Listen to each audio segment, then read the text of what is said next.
नमस्कार, मैं राशि। आप देख रहे हैं नेशनल भारत न्यूज और आइए नजर डालते हैं अब तक की कुछ बड़ी खबरों की ओर। 24 अक्टूबर को मैंक हॉल बॉय नगर विरार पश्चिम में बीआरएसपी पालघर जिले के माध्यम से राजकीय पार्टी का 6वां वर्धापन दिवस मनाया गया। उसी के माध्यम से पार्टी के आने वाले चुनाव की राजनीति का विश्लेषण माननीय डॉक्टर सुरेश जी माने संविधान तज्ञ इन्होंने मार्गदर्शन करते हुए उपस्थित जन समुदाय और कार्यकर्ताओं के सामने अपनी बात रखी और आने वाले दिनों में बीआरएसपी अपने सभी प्रोग्राम खुले मैदान में करेगी। इस बात के साथ कल 25 अक्टूबर को जनता की समस्याओं के निराकरण के लिए सत्ता में बैठे बीजेपी और महाराष्ट्र के महाविकास अघाड़ी के रणनीति के खिलाफ बढ़ती महंगाई और पेट्रोल डीजल रसोई गैस इनकी बढ़ती कीमतों के विरोध में हर जिले कार्यालय के सामने जन आक्रोश मोर्चा का आयोजन पालघर जिले की ओर से किया गया है। सभी जनता को बीआरएसपी के माध्यम से निवेदन करते हैं कि सभी लोग इस धरना प्रदर्शन और जन आक्रोशी मोर्चे को साथ सहयोग दें। निवेदनकर्ता विनय प्रधान, भावेश सोनवड़े, पांडुरंग सोनावड़े, विठल जी सोनावड़े और दिनेश जी वाघेला, शैला जी कंठे, मैडम वर्षा जी वाघेला, मैडम खोत, सुहास जी, परेश रावंत, कांवले जी, सुरवाड़े सिकर जी सभी के माध्यम से अपील की गई। तो क्या विषय है, एक सवाल ये है। दूसरा सवाल ये कि आने वाले दिन में कल आप एक धरना प्रदर्शन मुंबई में करने वाले हैं, क्या विषय वस्तु बताइए। आज विरार सिटी में बहुजन रिपब्लिकन सोशलिस्ट पार्टी की स्थानीय शाखा की तरफ से पार्टी को 5 साल हुए, इसलिए पार्टी का वर्धापन दिन और पार्टी के जो अन्य महापुरुषों में जो महापुरुष है उसमें आदरणीय कांशीराम जी, इनका स्मृति दिन के मौके पर एक कार्यकर्ता की आज मेला व बैठक संपन्न हुई। इस बैठक का मकसद ये है कि आने वाले विरार वसई महानगर पालिका के जो चुनाव है उसकी भी तैयारी करें और तैयारी करके एक 20-25 सीटों के ऊपर Bahujan republican socialist party Virar Vasai में पहली बार चुनाव लड़ेगी। वैसे ये चुनाव की रणनीति पार्टी की ये है कि हमने स्टेट के लेवल पर एक बड़ा गठन करने की कोशिश की है। उसमें 11-12 पार्टियां हैं, उसमें बहुजन विकास अघाड़ी भी एक पार्टी है। तो हो सकता है कि हम बहुजन विकास अघाड़ी के साथ मिलके भी चुनाव लड़े। अगर उनको कोई इतराज़ है या उनकी तरफ से कोई दिक्कत आती है तो फिर पार्टी अन्य दलों के साथ मिलकर भी चुनाव लड़ सकती है। ये पार्टी की विरार वसई महानगर पालिका चुनाव की रणनीति है।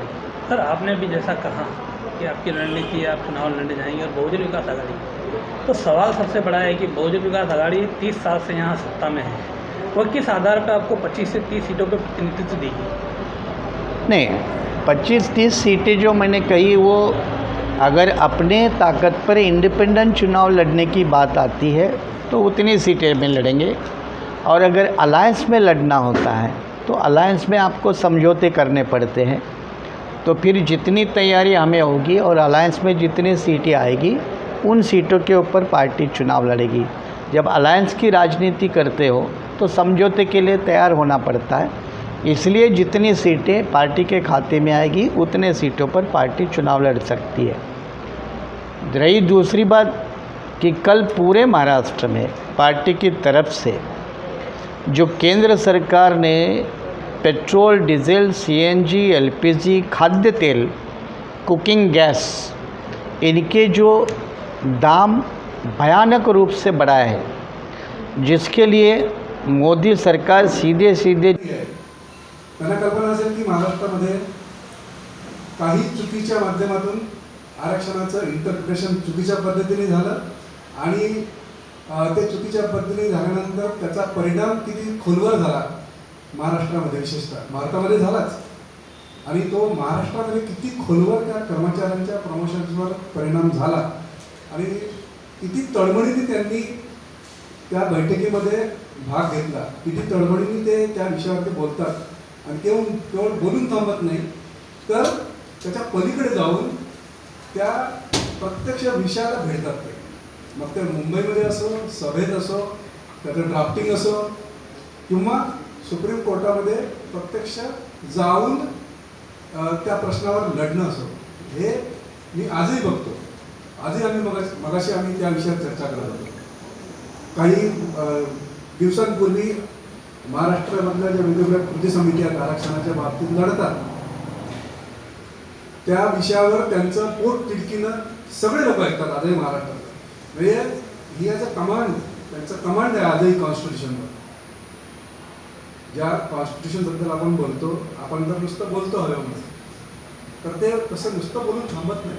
त्या प्रत्येक कलमाचा त्यांनी अतिशय बारकाईनं अभ्यास केलेला आहे. आणि म्हणून आजही त्यांच्याबद्दल कोण आहे बाबा या विषयामध्ये मास्टर्स, तर आजही सुरेश माने सरांचं नाव हे आदराने घेतलं जाते आणि अतिशय गंभीरपणे त्यांचं नाव घेतलं जातं. असं आणि खिल्ली कोणी उडताना मी माने साहेबांची बघितलेली नाही. जेव्हाही कॉन्स्टिट्यूशनच्या बाबतीमध्ये आम्ही सगळे आजही मी त्या कृती समितीच्या राज्यस्तरावरती काम करते त्याच्यावरती समाधान काम करतो.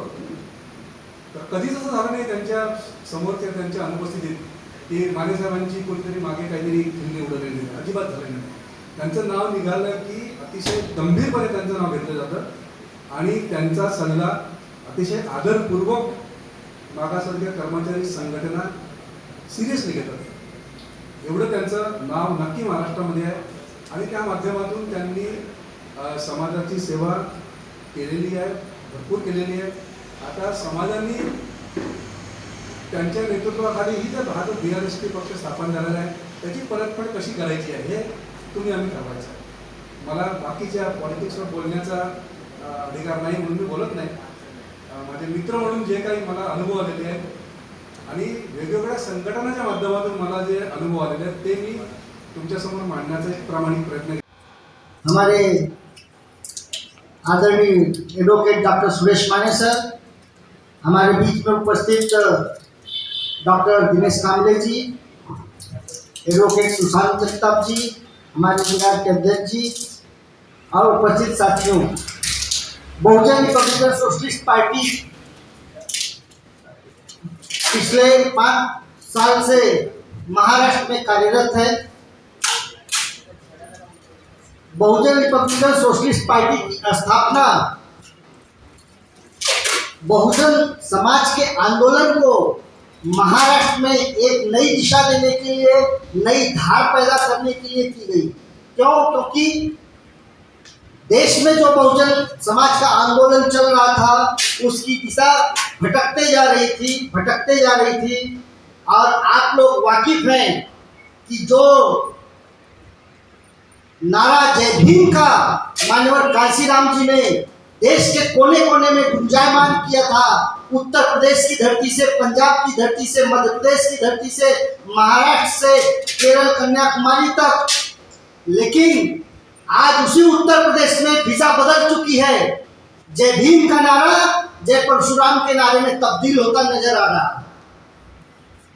यानी पूरी कंसेप्ट बदली जा चुकी है. तो उस कंसेप्ट के साथ रहना बहुत ही मुश्किल था.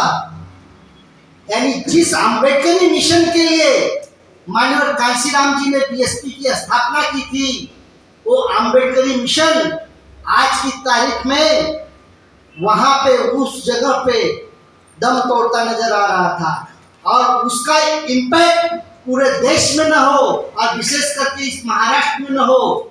इसलिए हमने आज से 5 साल पहले ही डॉक्टर माने सर जी के नेतृत्व में नागपुर के कस्तूरचंद पार्क में एक बड़ी सभा करके सार्वजनिक रूप से, किसी बंद कमरे में पार्टी की स्थापना नहीं हुई है और एक दिन में पार्टी की स्थापना नहीं हुई है, बल्कि पार्टी स्थापना करने से लगभग 1 साल तक पूरे महाराष्ट्र का दौरा डॉक्टर सुरेश माने सर ने किया था और जगह जगह से जो इनपुट लिए गए उसके बाद पार्टी की स्थापना की गई.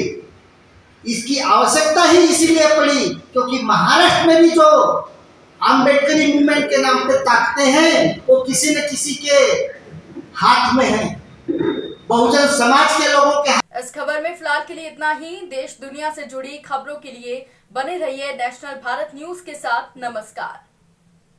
अगर आपने अभी तक हमारे चैनल को सब्सक्राइब नहीं किया है तो जल्दी से सब्सक्राइब करें और बेल आइकन को दबाना बिल्कुल ना भूलें।